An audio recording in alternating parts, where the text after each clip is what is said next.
Halo YouTube, selamat datang di vlog gue di balik langit. Gue lagi tergila-gila banget dengan Shingeki no Kyojin nih sekarang, terutama dengan nih orang satu ini, Armin Arlov. Gue lagi demen banget sama nih orang, terutama karena gue manga reader ya, karena gue baca manganya. Jadi ya makin ke belakang gue ngerasa nih karakter makin interesting, lebih menarik daripada Eren gitu. Terutama setelah dia ya insiden dengan kolosal dan ya, yang baca manga pasti tau lah. Jadi ini, jadi gara-gara gue penasaran banget, gue jadi sampai nyariin ya interview tentang Armin. Ini gue dapet dari Tumblr, dari akun file strip price test. Ntar gue tulis source-nya di deskripsi, jadi lu bisa ngeliat juga halaman yang gue lihat ini. Jadi ini adalah close up interview dari Armin Arler. Jadi di Jepang itu ada semacam kayak apa namanya aplikasi, tapi dia itu isinya tentang Shingeki no Kyojin stuffs gitu. Nah kita orang luar ini susah dapetin aplikasi ini karena selain bahasanya Jepang, mereka juga sangat strict gitu kan. Jadi ya cukup beruntung ada yang ngebocorin ini semua. Ya mudah-mudahan gue nggak salah tangkep sih karena gue cuma baca bahasa Inggrisnya. Langsung aja kita baca isi dari interviewnya Armin. Anonymous. Jadi ini yang gue tangkap sih kayak gini. Jadi ada banyak orang ya fans lah nanya-nanya ya interview ke Armin, ngasih pertanyaan gitu. Terus Armin yang jawab. Padahal sebenarnya ya technically ya Isayama yang jawab. So here we goes. Armin bertemu dengan Eren pada saat dia sedang diobati oleh Dokter Griza. Nah, karena dia itu lemah dan sering dibully. Jadi dia sering berobat ke bapaknya Eren. Jadi pertama-tama mereka cuma hangout biasa gitu karena mereka sama-sama nggak punya temen gitu. Tapi ujung-ujungnya jadi teman tuh gara-gara bukunya kakeknya si Armin yang soal ocean lautan itu samudra. Ya yang berulang kali ditunjukin flashbacknya di komiknya. Poin kedua, Jan Jan merasa jijik dengan uh, Armin dan Eren sering bareng-bareng. Ya ini pernah diungkit juga sih dia pernah ngomong jujur soal gini di Female Titan Arc. Gue udah lupa sih tepatnya episode berapa.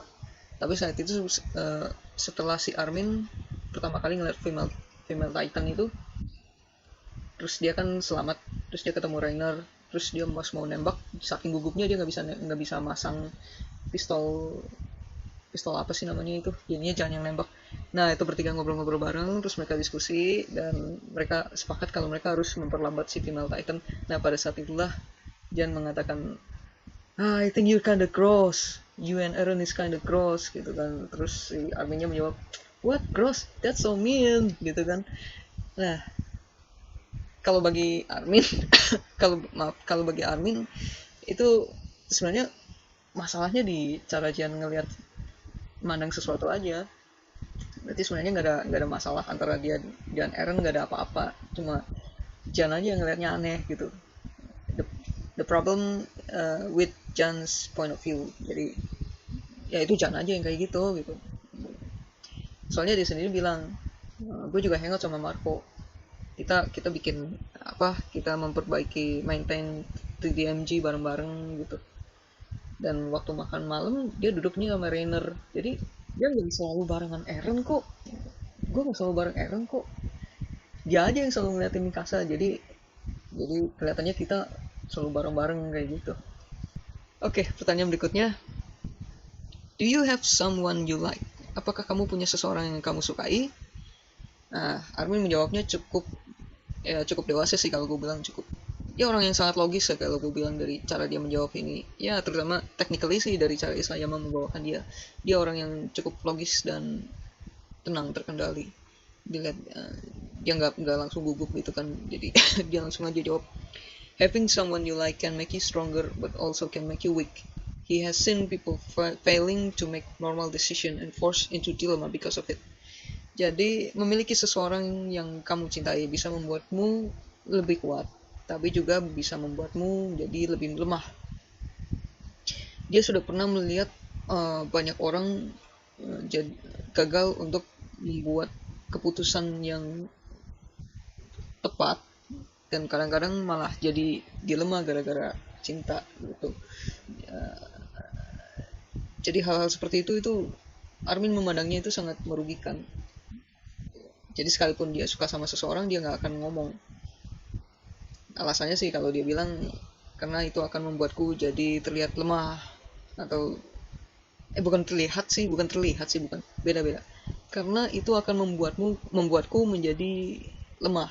Jadi maksud dia itu yang gue tangkap sih, itu akan membuat, uh, kalau Armin suka sama seseorang, jadi dia bakal ketahuan kelemahannya di mana, kayak gitu. Jadi musuh-musuhnya itu bisa menyerang dia dari situ. Terus dia masukin just kidding, Kisumin smile, senyum yang mengerikan gitu. Dia belajar dengan Eren dan Mikasa, tapi Mikasa pinter, dia langsung ingat semuanya setelah, sekali belajar langsung ingat semuanya, jadi dia nggak perlu belajar bareng lagi. Jadi mereka lebih sering belajar di asrama cowok daripada belajar bertiga, ya dia sama Eren. bagi bagi Armin bagi Armin lecture, kuliah dan ujian itu susah. Wah, sekalipun jenius tapi dia masih kesulitan ya belajar buat ujian. Okay, I don't understand this line, so if any Moonfang is Oke, jadi maksudnya translatornya ini juga nggak ngerti ini maksudnya apaan. Oke, mari kita lihat halaman kedua, lebih lanjut lagi dari interviewnya. Selama masa-masa, ini yang pertanyaan mengenai apa pendapatmu tentang Jan. Nah, jadi jawaban Armin tuh gini, selama masa pelatihan, Armin melihat Jan itu punya potensi, tapi his effort is fruitless, tapi usahanya itu tidak membuahkan hasil. Maksudnya kayak dia punya potensi tapi sia-sia, kebuang sia-sia gitu, disayangkan gitu. That has changed recently, sekarang udah nggak gitu lagi gitu. Jadi emang Marco bener, Jan itu cocoknya di scouting Legion. Menurut dia Jan has an evil face, dia punya muka kayak orang jahat. Tapi karena berhubung Jan itu menghargai, maksudnya maksudnya Jan itu tahu Armin punya banyak bakat, menghargai bakatnya dia. Jadi akhirnya Armin really become someone Armin could trust. Jadi intinya Armin jadi percaya sama Jan. Percaya yang dimaksud itu jadi kayak hubungan pertemanan gitu loh, persahabatan. Kayak lu kan percaya kalau sahabat lu bakal memperlakukan lu dengan baik, nah semacam itu gitu. Armin often maintain 3DMG with Marco and they often talk. Jadi dia emang sering ngobrol sama Marco sambil maintain 3DMG itu. Mereka sambil berbagi diskusi, terutama soal government. Nah, mereka punya pandangan yang sangat bertolak belakang mengenai government ini. Kalau bagi Marco, King itu selalu benar, raja itu segala-galanya. Tapi bagi Armin nggak begitu, berlawanan dengan pendapat Marco. Bagi Armin, raja itu juga manusia, dia juga bisa bikin salah gitu. Tapi sekalipun berbeda pendapat, Marco itu selalu dengerin apa yang Armin pikirkan, sekalipun itu panjang lebar gitu, sekalipun mukanya udah nggak enak banget, tapi dia masih dengerin sampai selesai.